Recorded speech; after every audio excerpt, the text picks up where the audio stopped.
എന്ന മുദ്രാവാക്യവുമായി ബന്ധപ്പെട്ട് അതിനൊരു ആനുകാലികമായ പ്രസക്തി ഉണ്ടെന്ന് തിരിച്ചറിഞ്ഞ് അതിനെ യഥാർത്ഥത്തിൽ ശരിയായ രീതിയിൽ സന്ദർഭവൽക്കരിച്ച് കോണ്ടെക്സ്ച്വലൈസ് ചെയ്ത് ഇങ്ങനെ ഒരു പരിപാടി നടത്താൻ തീരുമാനിച്ച ഇന്ത്യൻ ഹ്യൂമൻ റൈറ്റ്സ് മൂവ്മെൻ്റ് എന്ന സംഘടനയോട് ഞാൻ ആദ്യം തന്നെ എൻ്റെ എളിയ അഭിനന്ദനം രേഖപ്പെടുത്തുകയാണ്. കാരണം ഇത്തരത്തിലുള്ള പരിപാടികൾ നാം പലപ്പോഴും സ്വയം ചോദിച്ചിട്ടുണ്ടാകും. കുറച്ചാളുകൾ കൂടുന്നു, അതേസമയം ജനങ്ങളുടെ മഹാപ്രവാഹം പുറത്താണ്. അവർ പലരും കൊച്ചിയിലെ പ്രധാന സാംസ്കാരിക പരിപാടികൾ നടക്കുന്ന തുണിക്കടകളിലാണ്, വസ്ത്രം വാങ്ങുന്ന തിരക്കിലാണ്, അല്ലെങ്കിൽ ഹോട്ടലുകളിൽ ഭക്ഷണം കഴിച്ചുകൊണ്ടിരിക്കുകയാണ്. അപ്പോൾ കുറച്ച് പേര് മാത്രം ഇതുപോലെ ക്വിറ്റ് ഇന്ത്യ പോലുള്ള കാര്യങ്ങൾ പറഞ്ഞ് കൂടുന്നു. ഇതുകൊണ്ട് വല്ല പ്രയോജനമുണ്ടോ? പലപ്പോഴും ഞാനടക്കം ചോദിച്ചിട്ടുണ്ട്, നിങ്ങൾ പലരും ചോദിച്ചു കാണും. പക്ഷേ വളരെ കാലത്തിന് ശേഷം ഇപ്പം നമുക്കറിയാവുന്നതുപോലെ നമ്മളെപ്പോലും ഞെട്ടിച്ചുകൊണ്ട്, നമ്മളെപ്പോലും അത്ഭുതപ്പെടുത്തിക്കൊണ്ട് ആദ്യം തമാശയായി തുടങ്ങിയ ഒരു പ്രസ്ഥാനം രാജ്യത്തിൻ്റെ അതിശക്തമായ ഭരണകൂടത്തെ കൊണ്ട് ലോകത്തെ ഏറ്റവും സമ്പന്നമായ രാഷ്ട്രീയ പാർട്ടിയെ കൊണ്ട് കണക്ക് പറയിപ്പിക്കുന്ന ഒരു സാഹചര്യം ഉണ്ടായിരിക്കും. ഇതെങ്ങനെ ഉണ്ടായി? ഇതുണ്ടായത് ഇതുപോലെ ധാരാളം കൂട്ടായ്മകൾ, അത് വ്യത്യസ്ത പ്രായത്തിലുള്ളവരുടെ. കാരണം നമുക്ക് കുറഞ്ഞ പക്ഷം ഒരു കാര്യമെങ്കിലും അഭിമാനിക്കാം. നമുക്ക് നമ്മുടെ വരുന്ന തലമുറകളുടെ മുമ്പിൽ, നമ്മുടെ കുട്ടികളുടെ, അവരുടെ കുട്ടികളുടെ മുൻപിൽ നമുക്ക് മനസാക്ഷിക്കുത്തില്ലാതെ നാം ഈ കാലഘട്ടത്തിൻ്റെ വലിയ അനീതികളെ തങ്ങളാലാകുന്ന വിധത്തിൽ ചോദ്യം ചെയ്ത ആളുകളാണ്, ന്യൂനപക്ഷമാണെങ്കിൽ പോലും എന്ന് അഭിമാനത്തോടുകൂടി നമുക്ക് നമ്മുടെ കുട്ടികളോടെങ്കിലും പറയാൻ പറ്റുമെന്നുള്ളതാണ് ഏറ്റവും അഭിമാനകരമായിട്ടുള്ള കാര്യം. വലിയ നേട്ടങ്ങൾ ഉണ്ടാകുന്നത് അപ്പോൾ ഇത്തരത്തിലുള്ള പല കൂട്ടായ്മകൾ രാജ്യത്ത് പലയിടത്തും സംഭവിച്ചതുകൊണ്ടാണ്, എതിർപ്പിൻ്റെ ശബ്ദങ്ങൾ ഉയർന്നതുകൊണ്ടാണ്. ജന്തർ മന്ദറിൽ പോലുള്ള സ്ഥലങ്ങളിലേക്ക് വന്ന് പ്രക്ഷോഭം നടത്താനുള്ള ഊർജവും അതിനുള്ള സന്നദ്ധതയും അതിനുള്ള ധൈര്യവും നമ്മുടെ വരും തലമുറകൾക്ക് പോലും ഉണ്ടായത് എന്നത് നമ്മെ അടക്കം സന്തോഷിപ്പിക്കേണ്ടുന്ന കാര്യമാണ്, ആശ്വസിപ്പിക്കേണ്ടുന്ന കാര്യമാണ്. ഇല്ലെങ്കിൽ ഞാൻ ആദ്യം ചോദിക്കാൻ ശ്രമിച്ച ചോദ്യത്തിനുള്ള ഉത്തരമായി തീരേണ്ടതാണ്. വലിയൊരു മാറ്റം, വലിയൊരു എതിർപ്പിൻ്റേതായിട്ടുള്ളൊരു കാലാവസ്ഥ ഇന്നും ഇന്ത്യയിൽ നിലനിൽക്കുന്നു എന്ന തിരിച്ചറിവ് പോലും വളരെയധികം ചാരിതാർത്ഥ്യമുണ്ടാക്കുന്നതാണ്, വളരെയധികം അഭിമാനമുണ്ടാക്കുന്നതാണ്. നമ്മുടെ റിപ്പബ്ലിക്കിനെ തിരിച്ചു പിടിക്കാൻ നമ്മുടെ കുട്ടികൾ തയ്യാറാകുന്നു എന്നുള്ളത്, പലപ്പോഴും നാം പോലും കാണിച്ചിട്ടില്ലാത്ത ധീരത കാണിക്കാൻ അവർ മുൻപോട്ട് വന്നു എന്നുള്ളത്, അത് വളരെ പ്രധാനമായ കാര്യം തന്നെയാണ്. അതുകൊണ്ട് തന്നെയാണ് 2026 നമ്മുടെ സ്വാതന്ത്ര്യാനന്തര ചരിത്രത്തിൽ തന്നെ ഒരു പ്രസക്തമായ അർത്ഥവത്തായ വർഷമായി മാറുന്നത്. അത് ധീരതയുടേതായ, എതിർപ്പിൻ്റേതായ, വിയോജിപ്പിൻ്റേതായ, ചോദ്യം ചെയ്യലിൻ്റേതായ, സത്യം തുറന്നു പറയുന്നതിൻ്റേതായ ഒരു കാലാവസ്ഥയെ തിരിച്ചു പിടിക്കാൻ ശ്രമിച്ചു എന്നുള്ളതാണ് ജന്തർ മന്ദർ അടക്കമുള്ള സ്ഥലങ്ങളിലുണ്ടായ, രാജ്യത്താകമാനം ഈ സമീപകാലത്തുണ്ടായ പ്രക്ഷോഭം നമ്മെ പഠിപ്പിക്കുന്നു. ഇത് കേവലം ഒരു രാഷ്ട്രീയ പ്രസ്ഥാനമായിട്ട് അവർ മാറിയിട്ടില്ല, അവർ മാറേണ്ടതില്ല എന്നുള്ളത് തന്നെയാണ് എൻ്റെയും അഭിപ്രായം. അവരൊരു സമ്മർദ്ദ വിഭാഗമായിട്ട് നിൽക്കുന്നുവെങ്കിൽ അത് ഏറ്റവും നല്ലൊരു കാര്യം തന്നെയാണ്. ജയപ്രകാശ് നാരായണനെ പോലെ ഉള്ള ഒരു പ്രതിപക്ഷ ശബ്ദം, ഒരു ശാക്തിക സ്രോതസ് നമ്മുടെ കാലത്തുണ്ടായിട്ടില്ല ഇതുവരെ. പക്ഷേ ഇത്രയും ശൂന്യമായിട്ടുള്ളൊരു സ്ഥലത്ത് പോലും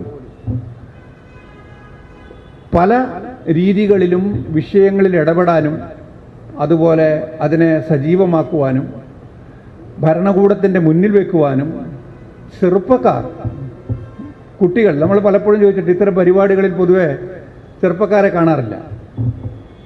ഇപ്പോൾ ഈ സദസ്സിൽ തന്നെ, വേദിയിലും സദസ്സിലുമായി നോക്കിക്കഴിഞ്ഞാൽ തന്നെ 30 വയസ്സിനോ 40 വയസ്സിന് താഴെയുള്ളവരില്ല എന്ന് തന്നെ പറയാം. അപ്പോൾ എന്തുകൊണ്ട്? അപ്പോൾ ഈ ശൂന്യതയ്ക്കുള്ളൊരു ഉത്തരം കൂടിയാണ്. അവർ കാര്യങ്ങൾ ശ്രദ്ധിക്കുന്നുണ്ട്. ഈ രീതിയിലുള്ള ചടങ്ങുകളിൽ വരാത്തവർ പോലും അവരുടെ കാര്യങ്ങൾ ശ്രദ്ധിക്കുന്നുണ്ട്. അവരുടെ വിഷയങ്ങളെക്കുറിച്ച് അവർക്ക് ബോധമുണ്ട്. അവർ നേരിടുന്ന പരീക്ഷകളെക്കുറിച്ച്, അത് വിദ്യാഭ്യാസ സ്ഥാപനത്തിലായാലും ശരി, അതിന് പുറത്ത് ജീവിതത്തിലുള്ള പരീക്ഷകളായാലും ശരി, അവയെക്കുറിച്ച് അവർക്ക് ബോധ്യമുണ്ട്. ഇപ്പോൾ എനിക്ക് മുമ്പ് ശ്രീ ഫെലിക്സ് സംസാരിച്ചപ്പോൾ പറഞ്ഞു, കഴിഞ്ഞ തെരഞ്ഞെടുപ്പിൽ ഈ മോദി സർക്കാർ അധികാരത്തിൽ വന്നു എന്ന് ഔപചാരികമായി നാം പറയുന്നു, വിശ്വസിക്കുന്നു എന്നല്ലാതെ യഥാർത്ഥത്തിലുള്ള ഒരു തെരഞ്ഞെടുപ്പ് വിജയമായിരുന്നു അത് എന്ന് ഞാൻ വിശ്വസിക്കുന്നില്ല. അതുകൊണ്ട് തന്നെ ഒരു അവിഹിതമായ സർക്കാരാണ് ഇന്ന് സത്യത്തിൽ രാഷ്ട്രം ഭരിക്കുന്നത്. ഈ പറയുന്ന മോദി ഷാ ഭരണത്തിൽ നിന്ന് കടക്കുപുറത്ത് എന്നുള്ള മുദ്രാവാക്യം ആ ഒരു കാരണം കൊണ്ട് മാത്രം പ്രസക്തവും അർത്ഥവത്തുമായി മാറുകയാണ്. ബാക്കിയുള്ള കാര്യങ്ങളൊക്കെ ഉണ്ട്. അതിലൊക്കെ ഉപരിയായിട്ട് യഥാർത്ഥത്തിൽ, കാരണം നാം അതിനുശേഷവും കണ്ടു കഴിഞ്ഞതാണ്. ഇപ്പോൾ ഹരിയാനയിലുള്ള തെരഞ്ഞെടുപ്പ്, മഹാരാഷ്ട്രയിലുണ്ടായ തെരഞ്ഞെടുപ്പ്, ഇതുപോലുള്ള സംസ്ഥാനങ്ങളിലുണ്ടായിട്ടുള്ള ധാരാളം തെരഞ്ഞെടുപ്പുകൾ. ഈ തെരഞ്ഞെടുപ്പുകളുടെ വിശ്വാസ്യത, അതിനുശേഷമാണ് ഈ വോട്ട് ചോരി എന്ന് പറയുന്ന ആരോപിക്കപ്പെട്ട പ്രക്രിയയ്ക്ക് ശേഷമാണ് ഈ SIR പോലുള്ള വിഷയങ്ങൾ വന്നത്. ലക്ഷക്കണക്കിന് ആളുകളെ വോട്ടർ ലിസ്റ്റിൽ നിന്ന് പുറത്താക്കി. പണ്ട് 1950കളിൽ, അതിനു മുമ്പ് തന്നെ ഭരണഘടനാ നിർമ്മാണ സഭയിൽ വെച്ച് തന്നെ ഡോക്ടർ അംബേദ്കർ പറഞ്ഞിട്ടുള്ള ഒരു പ്രധാനപ്പെട്ട കാര്യം, നമുക്ക് രാഷ്ട്രീയമായ തുല്യത കൈവന്നിരിക്കുന്നു, പക്ഷേ സാമൂഹികവും സാമ്പത്തികവുമായിട്ടുള്ള തുല്യത നമുക്ക് വന്നിട്ടില്ല. ആ തുല്യത ഇന്ത്യയിൽ നിലനിൽക്കുന്നില്ല. എത്ര കാലം രാഷ്ട്രത്തിന് ഈ വൈരുദ്ധ്യങ്ങളുമായി തുടരുവാൻ കഴിയും? How long we shall be able to survive with these contradictions എന്നാണ് ഡോക്ടർ അംബേദ്കർ ചോദിച്ചത് 40കളുടെ ഒടുവിൽ ഭരണഘടനാ നിർമ്മാണ സന്ദർഭത്തിൽ. പക്ഷെ ഇപ്പോൾ ആ രാഷ്ട്രീയമായ തുല്യത ഇല്ലാതായിരിക്കുന്നു. ഒരാൾക്ക് ഒരു വോട്ട് എന്നതാണ് രാഷ്ട്രീയമായ തുല്യതയുടെ, പൊളിറ്റിക്കൽ ഇക്വാലിറ്റിയുടെ അടിസ്ഥാനം. ഇന്ന് പലർക്കും വോട്ടില്ല. 100 പേര് വരികയാണെങ്കിൽ അതിൽ 10ഓ 60ഓ പേർക്ക് വോട്ടുണ്ടാകും. 10ഓ 40ഓ പേരെ വോട്ടർ പട്ടികയിൽ നിന്ന് പലവിധ കാരണങ്ങൾ പറഞ്ഞുകൊണ്ട് പുറത്താക്കിയിരിക്കുന്നു. അപ്പോൾ വോട്ടുള്ളയാളും വോട്ടില്ലാത്തയാളും, പൗരത്വമുള്ളയാളും പൗരത്വം രേഖകളില്ലാത്ത പൗരനും എന്നിങ്ങനെ ജനങ്ങൾ വിഭജിക്കപ്പെട്ടിരിക്കുകയാണ്. തുല്യത നിഷ്കാസനം ചെയ്യപ്പെട്ടിരിക്കുകയാണ്. അപ്പോൾ ഇങ്ങനെയുള്ളൊരു സന്ദർഭത്തിലാണ് ഗവർണൻസും നടക്കുന്നില്ല. ഭരണഘടനയെക്കുറിച്ചിട്ട് വളരെ വിശദമായിട്ട് പഠിച്ച ഒരു അക്കാഡമിക് പറഞ്ഞത്, ഇന്ത്യൻ ഭരണഘടനയുടെ 2/3 ഭാഗവും പറയുന്നത് ഭരണനിർവഹണത്തെക്കുറിച്ചാണ്, ഗവർണൻസിനെ കുറിച്ചാണ്. ഗവർണൻസ് ഈ പറയുന്ന ജനങ്ങളെ, ഭയമില്ലാത്ത ജനങ്ങളെ നിഷേധിച്ചുകൊണ്ട് വോട്ട് ചേരിയിലൂടെയും അതുപോലെ SIRലൂടെയും ഒക്കെ അധികാരത്തിൽ വരുന്ന സർക്കാരുകൾക്ക് ഈ പറയുന്ന ഗവർണൻസിലും ശ്രദ്ധയുണ്ടാകും എന്ന് നാം ചിന്തിക്കേണ്ടതില്ല. അതാണ് ഈ കാണുന്നത്. ഇപ്പോൾ നീറ്റ് പേപ്പർ ചോർച്ചയായാലും, വിമാനാപകടങ്ങളായാലും, ട്രെയിൻ അപകടങ്ങളായാലും, ഇതിലൊക്കെ തന്നെ, അതുപോലെ രാജ്യത്ത് നടക്കുന്ന മറ്റ് കൊള്ളരുതായ്മകൾ, ഇപ്പോൾ പെട്രോൾ എന്ന് പറയുമ്പോൾ എത്തനോൾ ചേർത്തിട്ട് സർക്കാർ തന്നെ ഔദ്യോഗികമായിട്ട് മായം ചേർക്കുന്ന, അതേസമയം പെട്രോളിൻ്റെ തന്നെ വില വാങ്ങുന്നു. അത് അല്ലാതെയുള്ള പെട്രോൾ കിട്ടുമെന്ന് ചോദിച്ചാൽ ഇല്ല. വളരെ ചുരുക്കം പമ്പുകളിൽ മാത്രമേ 100% പെട്രോളുകൾ കിട്ടുള്ളൂ. അപ്പോൾ നമ്മുടെ വാഹനം പോലും എങ്ങനെ ഉപയോഗിക്കണം, എങ്ങനെ നശിപ്പിക്കണമെന്ന് നമ്മുടെ സർക്കാർ ഏകപക്ഷീയമായിട്ട് തീരുമാനിക്കുകയാണ്. അപ്പോൾ സമ്പൂർണമായിട്ടുള്ള മിസ് ഗവർണൻസ് ഇതാണ് രാജ്യത്ത് നടക്കുന്നത്. അതിൻ്റെ ഒരു ചെറിയ ഉദാഹരണം മാത്രമാണ് ഈ നീറ്റ് പേപ്പർ ചോർച്ച എന്ന് പറയുന്നത്. അതിനുശേഷം മന്ത്രിമാർ പോലും പറയുന്നു, ആവർത്തിച്ച് പരീക്ഷ നടത്തുമ്പോൾ കുട്ടികൾ അത്രയും പ്രഗത്ഭരായിട്ട് മാറുന്ന പറയുന്നു.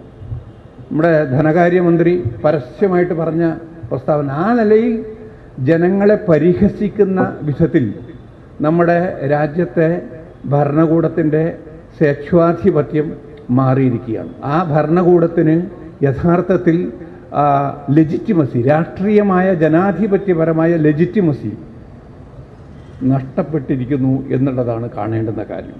ആ പശ്ചാത്തലത്തിലാണ് ഇവിടെ ഇന്ത്യൻ ഹ്യൂമൻ റൈറ്റ്സ് മൂവ്മെൻറ്റ് ഉന്നയിച്ചിട്ടുള്ള പ്രമേയം, മുദ്രാവാക്യം പ്രസക്തിയാർജിക്കുന്നത്. അതുകൊണ്ട് തന്നെ ഇത് വളരെ പ്രധാനപ്പെട്ട ഒരു സമ്മേളനമാണ്. ഞാൻ കൂടുതലായിട്ട് വളരെ വിശദമായിട്ട് നീട്ടുന്നില്ല. കാരണം ശ്രീ തമ്പാൻ തോമസിനെ പോലുള്ള ആളുകൾ പ്രസംഗിക്കാനുണ്ട്, പ്രൊഫസർ ശങ്കരനുണ്ട്, ചാൾസ് ഉണ്ട്, സിസ്റ്ററുണ്ട്, മാധവൻകുട്ടി വരും എന്നാണ് പറഞ്ഞിരിക്കുന്നത്. അപ്പോൾ ധാരാളം ആളുകൾ സംസാരിക്കാനുണ്ട്. ഞാൻ കൂടുതലായിട്ട് വലിച്ചു നീട്ടുന്നില്ല. പക്ഷേ ഒരു കാര്യം, തമ്പാൻ തോമസിനെ പോലുള്ള ആളുകളുണ്ടാവും. ഞാനൊക്കെ അദ്ദേഹത്തിൻ്റെ വിദ്യാർത്ഥി കൂടിയാണ്, രാഷ്ട്രീയമായ അർത്ഥത്തിൽ പോലും. കാരണം വളരെ കണിശമായിട്ടുള്ള, വളരെ പ്രകടമായിട്ടുള്ള ഒരു ഭരണകൂട നിഷ്ഠുരതയ്ക്കെതിരെ പോരാടുകയും ത്യാഗങ്ങൾ സഹിക്കുകയും ചെയ്ത ഒരു വ്യക്തിത്വമാണ് ശ്രീ തമ്പാൻ തോമസിൻ്റെത്. അടിയന്തരാവസ്ഥ സമയത്ത് ഇതൊക്കെ ഞങ്ങളുടെ മുമ്പിലുള്ള തുറന്ന പാഠപുസ്തകങ്ങൾ കൂടിയാണ്. കേവലം മനുഷ്യരോ അഭിഭാഷകരോ മാത്രമല്ല അവർ ചരിത്രം നമുക്ക് നൽകിയിട്ടുള്ള മനുഷ്യരൂപത്തിലുള്ള പാഠങ്ങളാണ്. അപ്പോൾ പക്ഷെ ഒരു വ്യത്യാസമുള്ളത്, അടിയന്തരാവസ്ഥയ്ക്ക് ശേഷം ശരിയായ അർത്ഥത്തിലുള്ള ഒരു തെരഞ്ഞെടുപ്പ് നടന്നിരുന്നു. ആ തെരഞ്ഞെടുപ്പിലൂടെ അടിയന്തരാവസ്ഥ എന്ന തെറ്റിനെ ചോദ്യം ചെയ്യാനും തിരുത്താനും ഇന്ത്യയിലെ ജനങ്ങൾക്ക് കഴിഞ്ഞില്ല. ഇന്ന് തെരഞ്ഞെടുപ്പ് കമ്മീഷൻ എന്ന സ്ഥാപനം തന്നെ എല്ലാ അർത്ഥത്തിലും സർക്കാരിൻ്റെ മറ്റൊരു വകുപ്പ് മാത്രമായി മാറിയിരിക്കുന്നു. ഭരിക്കുന്ന നാം ആർക്കെതിരെയാണോ ഇവിടെ സംസാരിക്കുന്നത് അവരുടെ ആജ്ഞാനുവർത്തികളായി മാറിയിരിക്കുന്നു. അപ്പോൾ തെരഞ്ഞെടുപ്പ്, ഇപ്പോൾ 2029 തെരഞ്ഞെടുപ്പിനെ കുറിച്ച് പറഞ്ഞു, നമുക്കറിഞ്ഞുകൂടാ 2029 തെരഞ്ഞെടുപ്പ് എത്രമാത്രം സ്വതന്ത്രവും നിഷ്പക്ഷവും സത്യസന്ധവുമായിരിക്കുമെന്ന് നമുക്കറിഞ്ഞുകൂടാ. അതുകൊണ്ടാണ് ഇത്തരത്തിലുള്ള സന്ദർഭങ്ങളിൽ സ്ഥാപനങ്ങൾ പരാജയപ്പെടുമ്പോഴാണ് അത് ഭരണഘടനയുടെ ഒരു അതിജീവന തന്ത്രം കൂടിയാണ്. സ്ഥാപനങ്ങൾ പരാജയപ്പെടുമ്പോൾ ചരിത്രത്തിൽ വിശ്വസിക്കുന്ന ആളുകൾ, ചരിത്രത്തിൻ്റെ നീതിയിൽ വിശ്വസിക്കുന്ന ആളുകൾ സ്ഥാപനങ്ങൾ വിട്ട് തെരുവിലേക്കിറങ്ങി, അവർ നഗരത്തിലേക്കിറങ്ങി. അങ്ങനെ തെരുവിലേക്കിറങ്ങിയത് കൊണ്ടാണ് ജന്തർ മന്ദറുകൾ സംഭവിക്കുന്നത്. പക്ഷേ എന്ന് വെച്ചിട്ട് ഈ അപ്രതീക്ഷിതമായിട്ടുണ്ടായി ഈ ജന്തർ മന്ദറിൻ്റെ ഒരു സമരത്തിൻ്റെ കാര്യം എന്ന് പറയുന്നത് അത് പ്രതിപക്ഷ കക്ഷികളെ പോലും ആക്ടിവേറ്റ് ചെയ്തു എന്നുള്ളതാണ്. അന്യഥ അലസത കാണിച്ച നമ്മുടെ ഔപചാരിക പ്രതിപക്ഷത്തെ പെട്ടെന്ന് തൊട്ടുണർത്തി എന്നുള്ള ഒരു പ്രസക്തി കൂടി ആ സമരത്തിനുണ്ട്. അപ്പോൾ അത് സമരം രംഗത്ത് വന്നിരിക്കുന്നു, സമരം പ്രക്ഷുബ്ധമായിരിക്കുന്നു, അത് വളരെ സന്തോഷകരമായിട്ടുള്ള കാര്യമാണ്. പക്ഷെ ഇതൊക്കെ പറയുമ്പോഴും ഇത് കണ്ട് ഇത് ഇത്രയും കാലം പ്രതിപക്ഷത്തിന് ഇത്രയേ ഉള്ളൂ. ചില പത്രസമ്മേളനങ്ങളുണ്ടാവും, ചില യൂട്യൂബ് മെസ്സേജുകളുണ്ടാവും, ചില കണ്ടുപിടുത്തങ്ങളുണ്ടാകും, ചില പ്രസംഗങ്ങളുണ്ടാകും. സാരമില്ല എന്നുള്ള നിലയിൽ നിൽക്കുകയായിരുന്നു ഭരണകൂടം. പ്രതിപക്ഷത്തിൻ്റെ ആലസ്യം അങ്ങനെ ഭരണകൂടത്തിൻ്റെ അഹന്തയ്ക്കുള്ള ഇന്ധനമായി മാറിയിരുന്നു, മീഥൈൽ ചേർക്കാത്ത ഇന്ധനമായി മാറിയിരുന്നു. അപ്പോൾ ആ കാലം മാറി. ഇപ്പോൾ പ്രതിപക്ഷത്തെ കൂടി ആക്ടിവേറ്റ് ചെയ്തിരിക്കുന്ന ഒരു സമരമാണ് നമ്മുടെ ചെറുപ്പക്കാർ നടത്തിയിരിക്കുന്നത്, കുട്ടികൾ നടത്തിയിരിക്കുന്നത്. പക്ഷേ ഈ സമരത്തോടുകൂടി എല്ലാം തികഞ്ഞു എന്നുള്ള രീതിയിലുള്ള ഒരു യുഫോറിയ നമുക്ക് ആർക്കും ഉണ്ടാകാൻ പാടില്ലാത്തതാണ്. കാരണം ഇത് അപ്രതീക്ഷിതമായി നടന്നപ്പോൾ ഇവർക്ക് എന്താ ചെയ്തതെന്നുള്ളത് ഇവർക്ക് തന്നെ അറിയില്ല. കുറേ ഡൽഹി പോലീസിനെ കൊണ്ട് കായികമായിട്ട് കൈകാര്യം ചെയ്തു, കുറേ ആ രീതിയിൽ അടിച്ചമർത്താൻ നോക്കി. മന്ത്രിക്ക് രാജിവെക്കേണ്ടി വന്നു. കോടതിയിൽ അതും ഇതും പറഞ്ഞു, കോടതിയും അങ്ങനെയും ഇങ്ങനെയൊക്കെ പറഞ്ഞു. എന്നല്ലാതെ ഇതിപ്പോഴും നമുക്ക് ജന്തർ മന്തറോട് കൂടിയിട്ട് ഇന്ത്യയിലെ രാഷ്ട്രീയ ആസുരതയ്ക്ക്, ഇന്ത്യൻ ഭരണവർഗത്തിൻ്റെ രാഷ്ട്രീയമായ ആസുരതയ്ക്ക് വിരാമമായി എന്ന്, ഇല്ലെങ്കിൽ വിരാമമാകാൻ പോകുന്നു എന്ന് കരുതുന്നുണ്ടെങ്കിൽ അത് അത്രമേൽ ശരിയായിരിക്കണമെന്നില്ല. കാരണം ഇനിമേൽ ഇവരുടെ സ്വഭാവം വെച്ച്, നമ്മുടെ ഭരണകൂടത്തിൻ്റെ സ്വഭാവം വെച്ച് അവർ കൂടുതൽ ആസുരമാകാനും കൂടുതൽ പുതിയ തട്ടിപ്പുകൾ, കൂടുതൽ പുതിയ തന്ത്രങ്ങൾ ആവിഷ്കരിക്കാനും പുതുതായി വരുന്ന മുന്നേറ്റങ്ങളെ, രാഷ്ട്രീയ മുന്നേറ്റങ്ങളെ, സാംസ്കാരിക മുന്നേറ്റങ്ങളെ, സാമൂഹിക മുന്നേറ്റങ്ങളെ ഒക്കെ തന്നെ അടിച്ചമർത്താനും ശ്രമിക്കും എന്നുള്ളത് കൂടി, ആ ഒരു യാഥാർത്ഥ്യ ബോധം കൂടി നാം പങ്കുവെക്കേണ്ടതായിട്ടുണ്ട്. ആ ജാഗ്രത നാം പങ്കുവെക്കേണ്ടതായിട്ടുണ്ട്. ആ ജാഗ്രത തന്നെയാണ് ജനാധിപത്യത്തിൻ്റെ ഏറ്റവും ശരിയായ, ശക്തമായ, ഫലപ്രദമായ ഗ്യാരണ്ടി എന്ന് മാത്രം പറഞ്ഞുകൊണ്ട് ഞാൻ ഈ സമ്മേളനം നിങ്ങളുടെ എല്ലാവരുടെയും അനുവാദത്തോടു കൂടി ഔപചാരികമായി ഉദ്ഘാടനം ചെയ്തതായി പ്രഖ്യാപിക്കുന്നു.